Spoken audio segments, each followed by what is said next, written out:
His hunger for wealth turned his heart to stone, until the cries of 4 innocent little girls shattered his world. Will he choose money or save them? The winter wind cut through the empty street like a blade.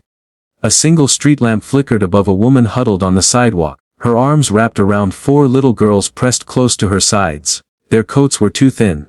Their breath rose like ghosts in the cold night. The youngest girl clutched a broken doll, her lips blue. "Mommy, when do we get to go home?" she whispered, teeth chattering. The mother pulled her closer, fighting tears that froze before they fell. "Soon, baby. Mommy will find us a warm place. Just hold on." She looked up at the glowing sign across the street, Royal Grand Hotel. A place she could never afford, but tonight she had no choice. She gathered what little strength she had, lifted her daughter's cold hands and crossed the street. Inside the hotel lobby, warmth wrapped around them like a lie. Gold chandeliers, marble floors, a fire flickering behind glass. The girl's eyes widened at the Christmas tree near the front desk. Glittering, covered in fake snow. For a moment, it almost felt like hope. Then he appeared, Ethan Grant. The man whose name was stitched into every corner of this empire. His suit alone could pay this family's rent for a year. He didn't like surprises. He didn't like trouble, and he definitely didn't like pity. The mother stepped forward, voice cracking. "Sir, please. Just one night, one room. My daughters, we've been outside all day. I can work, I can pay." Ethan didn't blink. His assistant glanced at him, waiting for a sign. He gave it with a single word: "Day." "No." The oldest girl, maybe 10 years old, grabbed his coat sleeve. Her tiny hand looked ridiculous against the silk fabric. "Please, mister, we're so cold. We'll be quiet. We'll leave in the morning." Ethan looked down. For half a second, something flickered behind his eyes, then it died. He gently pulled his coat free. "This is not a shelter," he said, his voice smooth as polished stone. "Remove them." The mother fell to her knees, hugging her girls as the security guard stepped forward. "Please, please, don't put them back out there. It's freezing, they'll die." But Ethan had already turned away, phone in hand. Eyes back on numbers and profits and the next deal. The cries of 4 little girls echoed through the marble as the security team dragged them out into the snow. The next morning, Ethan sat in his penthouse office, coffee steaming beside untouched breakfast. His phone wouldn't stop buzzing. Headlines were everywhere. Heartless billionaire throws out homeless family into deadly cold. Grant monster trends nationwide. 4 little girls, no home, no mercy. He muted the TV, but he couldn't silence the sound in his head. That tiny voice: "Please, mister, we're so cold." His boardroom was chaos. PR people, lawyers, investors on the phone. Ethan were hemorrhaging money. Stocks down 12% overnight. Protesters are at the lobby doors. He stared past them all. For the first time in years, he felt something. Regret, weakness, he didn't know. He just knew one thing: those 4 little girls weren't ghosts he could ignore. And somewhere deep inside the man who worshipped money, a crack was starting to form. Ethan Grant didn't sleep that night. He sat in his high-rise penthouse, watching the city lights flicker below like dying stars. His phone buzzed again, another news anchor yelling his name, another sponsor dropping out, another protester chanting outside Royal Grand's glass doors. He shut it all off. But he couldn't shut off her voice. That mother's trembling plea. That little girl's cold fingers on his coat. Why do I care? He asked himself. He was the man who signed $1 million contracts without reading the fine print. The man who could fire 500 people over lunch and still finish dessert. Mercy was for the weak. He rose and poured himself a drink. His reflection in the window looked back. Flawless suit, perfect hair, cold eyes. But tonight even the glass showed the crack. He took a breath, and he heard it again: "We're so cold." 2 by dawn, he was downstairs. The lobby was half empty, but the reporters outside pressed their cameras against the glass like vultures. The PR team chased him with folders and spin strategies, but he brushed past them. His driver pulled up the town car. Ethan didn't say a word until they merged onto the icy avenue. "Find them," he said. The driver looked back in the mirror. "Sir. The woman. The kids. Find them now." He barked at his assistant to connect him to city shelters, the police, any lead. But they had vanished. No one wanted to talk to the monster billionaire. The mother's name wasn't on any record. Child services refused to give details. Privacy, red tape, excuses. Hours passed. Ethan's calls went from polite to threats to desperate. No one cared. Not even the people paid to. By sunset, the Royale's marble lobby had turned into a war zone. Protesters with signs. "No more Luma Bul Ice. Hast Pafis," chanted at the revolving doors. Cameras clicked. News vans parked out front. Ethan's board demanded he stay hidden. He ignored them. He stepped out onto the front steps himself. No coat, just his suit in the winter wind. He looked down at the crowd like a king facing execution. One reporter yelled, Mr. Grant, any regrets? Do you even feel anything? A snowflake landed on his cheek, melting on warm skin. He wanted to say no, he almost did. Instead his throat tightened. I want to find them, he said. I need to. The crowd roared back insults. Heartless! Criminal! Monster! But in that roar, Ethan saw one tiny face, a girl on her father's shoulders, holding a sign that read LATM, and the same eyes, the same cold, desperate hope. He turned back inside. The crowd's jeers slammed the glass doors behind him. That night he found himself somewhere he never thought he'd be, a grim city shelter near the rail yards. He paid a volunteer to open the records, the only thing money was still good for. He found a name, Maria Jennings, a birth date, no forwarding address. He stepped back out into the icy dark, alone on the sidewalk. His town car waited, exhaust fogging the air. He climbed in, phone pressed to his ear. Maxwell, he told his fixer, the man who usually handled billion-dollar land deals and backroom bribes. I don't care what it costs. I don't care who you have to buy. Find them. Alive. He went back to the Royale. Up in the penthouse he sat in the dark. When did I start caring? He asked the city lights. He saw himself as a boy, hungry, shivering in a run-down motel while his mother begged a landlord for one more night. He'd promised himself he'd never feel cold again. He'd buried that boy deep under iron and cash and marble floors. But 4 little girls had dug him up, and now he couldn't bury him again. To midnight. His phone buzzed. Maxwell's voice. I found them. A church basement out in Brooklyn. No heat, no beds, just cots and soup lines. They're there. Ethan's heart stopped, then raced. Send a car. Send 3 cars. Bring them here. A pause on the line. Sir, they won't come willingly. Not after what you did. Ethan closed his eyes. He pictured that child's blue lips, her frozen fingers. Then I'll go to them.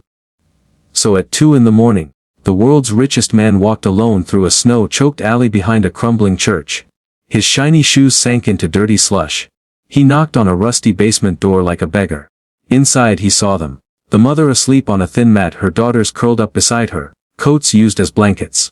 A single space heater hummed in the corner, fighting a battle it had already lost. He stepped closer. One of the girls stirred, opened her eyes, and when she saw him she flinched back, clutching her doll. He knelt, lowering himself to her level for the first time. I'm sorry, Ethan whispered. The little girl didn't say a word. She just looked at him, not the suit, not the billionaire, but the man, the boy who'd once been cold too. And in that silence, Ethan Grant realized he had more money than he could ever spend. But tonight, he had only one thing to give.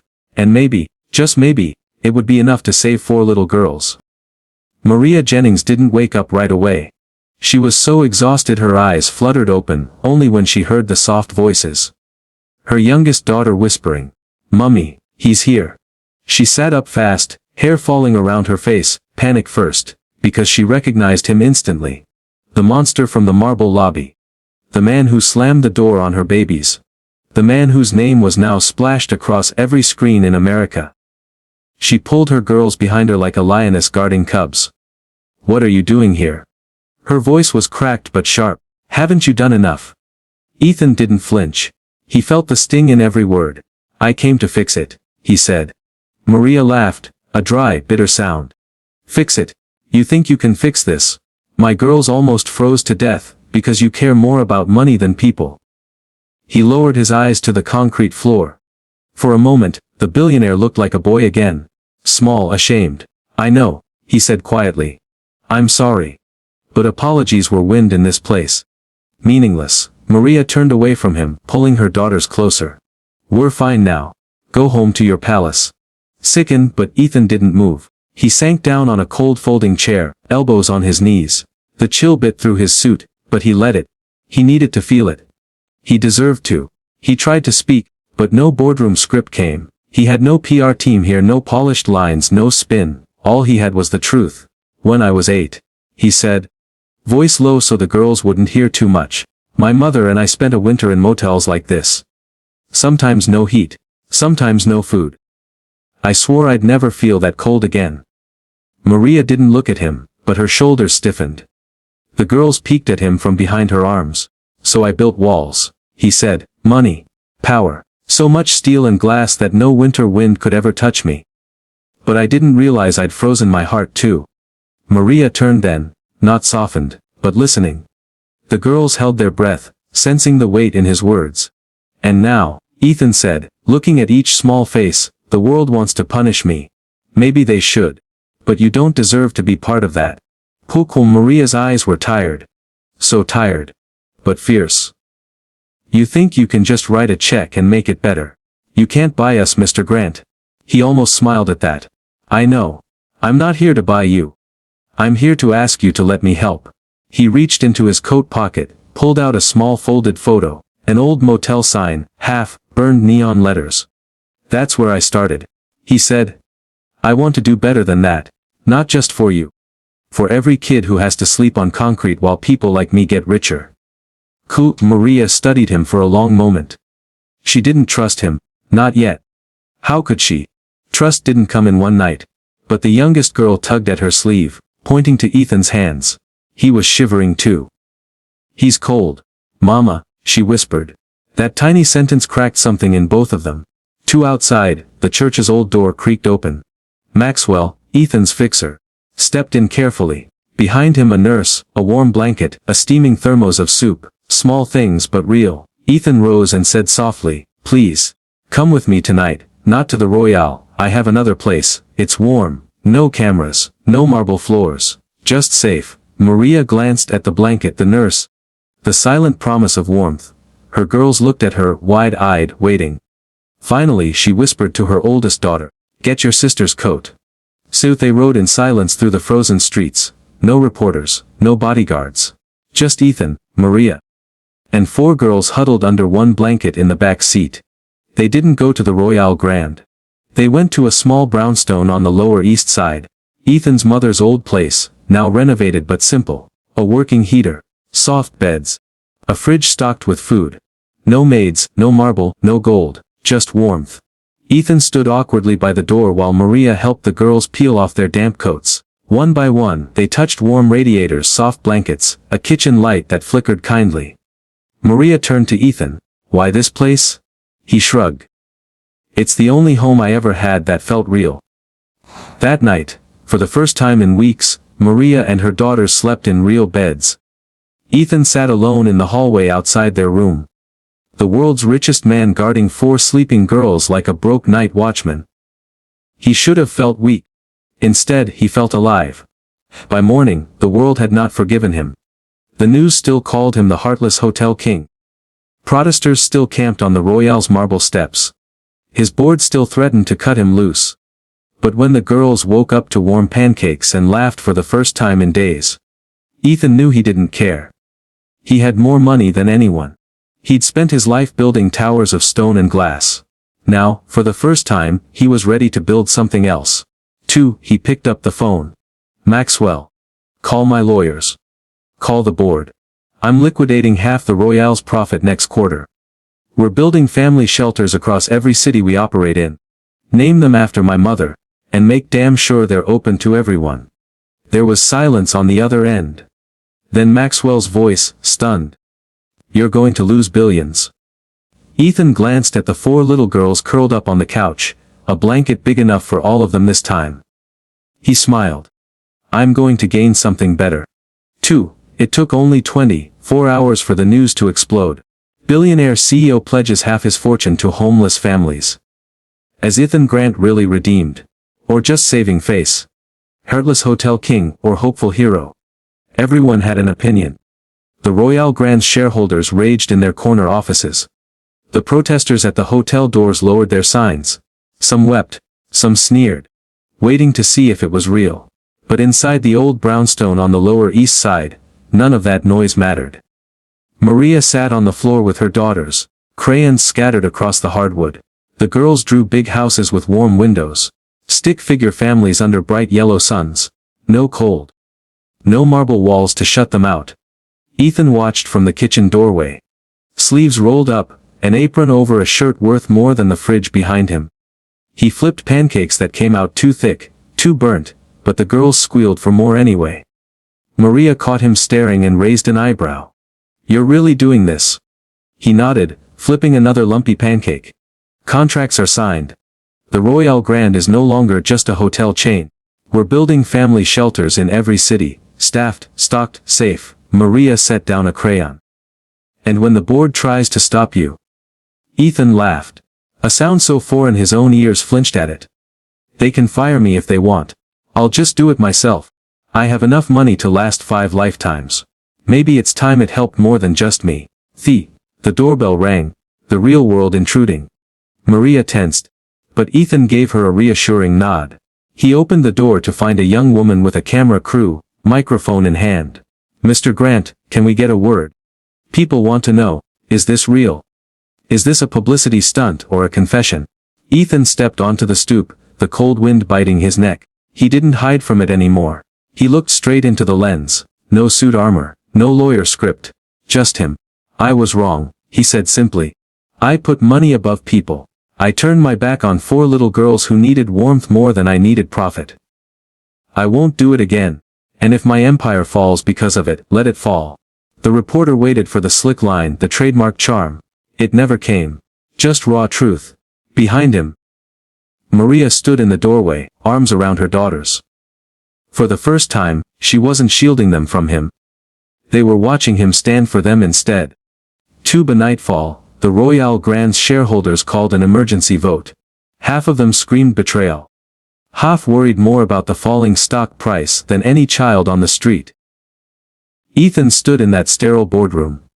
The same glass tower he'd built to keep the cold world out. And told the same men who once worshipped him exactly what would happen. You can keep your money, he said. Or you can help fix the thing we broke. But you can't do both. Some walked out. Some stayed. Eyes darting between their spreadsheets and the man who no longer looked like one of them. It didn't matter. Ethan had already decided. The lawyers would sort the rubble. He'd spent a lifetime counting zeros. Now he was done. 2 weeks later, the first shelter opened. A small brick building with warm cots and stocked kitchens, open 24/7, no marble floors, no gold chandeliers. Just heat, beds and hope. On the front wall, above the doors, a new sign read, the Eleanor Grant Home. Everyone welcome. Ethan stood outside with Maria and her daughters. The oldest girl pressed a button that turned on the neon letters. Glowing soft blue in the dusk. People gathered. Some were curious. Some were families with nowhere else to go. Some were just strangers who wanted to see if the monster really could change. Ethan didn't speak to the cameras. He knelt instead, looked his tiny saviors in the eyes. Thank you, he whispered. The oldest girl asked shyly, are you still rich? Ethan smiled. Not as rich as I was. She frowned. Are you sad? He shook his head. No, sweetheart. I've never been richer. That night, after the ribbon was cut and the first families found warm beds inside, Ethan and Maria sat on the front steps. The city wind blew colder now, but it didn't bite like it used to. Maria leaned against the railing, watching her daughters laugh with other kids in the warm glow of the shelter lobby. You can't save everyone, you know, she said. Ethan nodded. No. But I can try to save one family at a time. And maybe that's enough. Maria glanced sideways at him. You really are different. He smiled at her. Not the billionaire's grin from magazine covers, but the small, honest smile of a man who'd finally come in from the cold. Turns out money's not worth much, he said softly. If your heart's frozen solid. Whoop. The wind howled through the city that night, rattling glass towers and neon signs. But inside the Eleanor Grant home, 4 little girls dreamed warm dreams for the first time in a long time. And somewhere deep in the cracks of cold stone and greed, a single warm light burned on. Proof that even the hardest heart could thaw, if you listened close enough to the cry of a child in the snow. If this story touched you, don't forget to hit that like button, subscribe for more powerful true stories, and drop a comment below. Tell us what you learned from it. Thanks for watching, and remember, sometimes one small act of kindness can change a whole life.